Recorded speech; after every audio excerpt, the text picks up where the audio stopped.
ನೋಡ್ರಿ ಯಾವ ವಿಜೇಂದ್ರ ಹೇಳಿರ್ತಾನೆ ಚಾನಲ್ದವ್ರು ಏನಾದ್ರೆ ನಾನು ಡ್ಯಾಮೇಜ್ ಮಾಡ್ಬೇಕಾಗ್ತದೆ.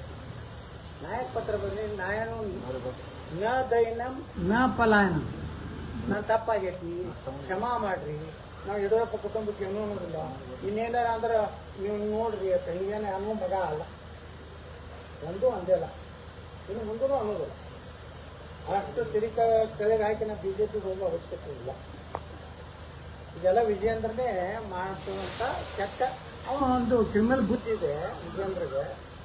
ಮೊನ್ನೆ ಒಂದು ಸರ್ವೆ ಮಾಡ್ಸ್ಯಾನ, ಈಗೆಲ್ಲ ಚುನಾವಣೆ ಆದ್ರೆ 160 ಬರ್ತವೆ. ನಾನು ಒಂದು ನಾಳೆ ಸರ್ವೆ ಮಾಡ್ತೀನಿ, 1 ಕೋಟಿ ರೂಪಾಯಿ ಒಂದು ಯಾವ್ದಾದ್ರು ಏಜೆನ್ಸಿಗೆ. ಈಗ ಚುನಾವಣೆ ಆದರೆ ಯತ್ನಾಳ ಇಲ್ಲದೆ ಬಿಜೆಪಿ 30 ಬರ್ತದೆ ಆಗ್ತದೆ. ಮತ್ತು ರೊಕ್ಕ ಕೊಟ್ಟು ಸರ್ವೆ ಮಾಡೋದು ಭಾಳ ಮಂದಿ ಮಾಡ್ತಾರೆ. ಅದೇನೈತೆ ಅದನ್ನು ದೊಡ್ಡದಲ್ಲ. ಇಂಥ ಅಂದ್ರೆ ಎಲ್ಲ ಜೀರೋ ಆಗ್ಯಾದ, ಜನ ಕೂರಿಸೇ ಕಂಪ್ಲೀಟ್ ವಿಫಲ ಆಗೈತಿ. ಕೆಲವು ನಿಮ್ಮ ಮಾಧ್ಯಮದಾಗೆ ಬರ್ಲಾಕತ್ತೈತಿ, ಸಂಘಟನೆ ಇಲ್ಲ ಕೊಡುವಾಗೈತಿ. ಅದಕ್ಕೆ ಮ್ಯಾಗಿನವ್ರು ಎಲ್ಲರೂ ಅಧ್ಯಕ್ಷ ತೆಗೆದಾನ ಅಂತೇಳಿ ಇದೊಂದು ಬೋಗಸ್ ಸರ್ವೆ. ಈಗ ಏನಾದ್ರು ಚುನಾವಣೆ ಆದ್ರೆ 160 ಬರ್ತಾರೆ, ಅವ್ರು ಹಾಕಿದ್ದಾಗನೇ 104, 110 ಬರ್ತಾರೆ. ಇವ್ ನೋಡಿ ಯಾರು ಓಟ್ ಹಾಕೋಬೇಕು ಕರ್ನಾಟಕದ ಡೂಪ್ಲಿಕೇಟ್ ಸೈ ಮಾಡೋಣ. ಅವ್ರ ಪಕ್ಷದವ್ರು ಏನು ಮಾಡ್ತಾರೆ?